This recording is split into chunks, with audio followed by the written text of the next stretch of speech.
అప్పుడే రానున్న స్థానిక సంస్థ ఎన్నికల్లో కూడా మరి మీ అందరి కోసం మేమందరం కూడా కష్టపడతాం, గెలిపించుకొని తీరుతామని కూడా ఈ సందర్భంగా తెలియజేస్తూ మన ఐక్యతే మన బలం.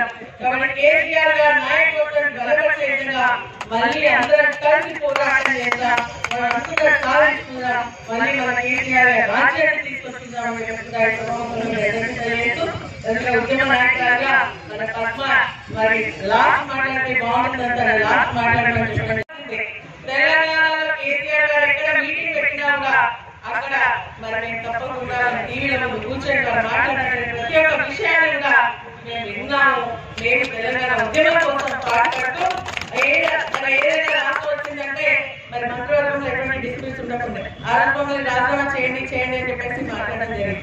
అంటే ఆ రోజు మేము ఏం చేసినంటే మంత్రివర్గం నుంచి తీసేస్తే మమ్మల్ని గుర్తుపెట్టుకుని ఎవరైనా తెలియదు, ఢిల్లీ మేము దిగిన మొత్తానికి కుట్లాడాం.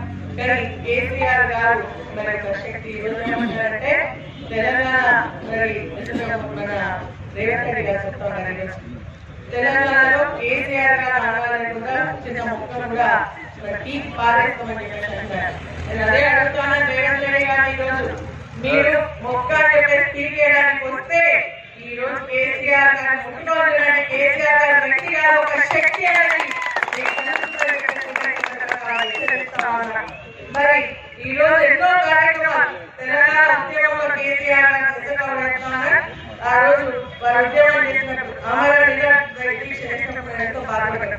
చాలా సందర్భాలు ఎంతో బాగా మరి ఇబ్బందులు వస్తాయని అనుకోవడం జరిగింది. మరి డిసెంబర్ 4వ తారీఖున వారు ఏదైతే తెలంగాణలో జయయాత్ర జరగాలి లేదంటే కేసీఆర్ గారు శివయాత్ర జరిగినప్పుడు నిజంగా ఒక ఆడబిడ్డ కళ్ళలో నీళ్ళు వేసుకోవడం జరిగింది.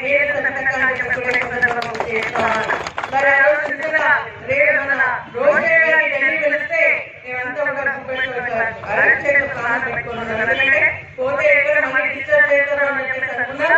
కానీ అక్కడ వచ్చేవారికి తెలంగాణ వస్తున్నాము అని చెప్పేసి ప్రకటన రావడం జరిగింది. సంతోషపడ్డామని చెప్పేసి కూడా తెలియజేస్తాను.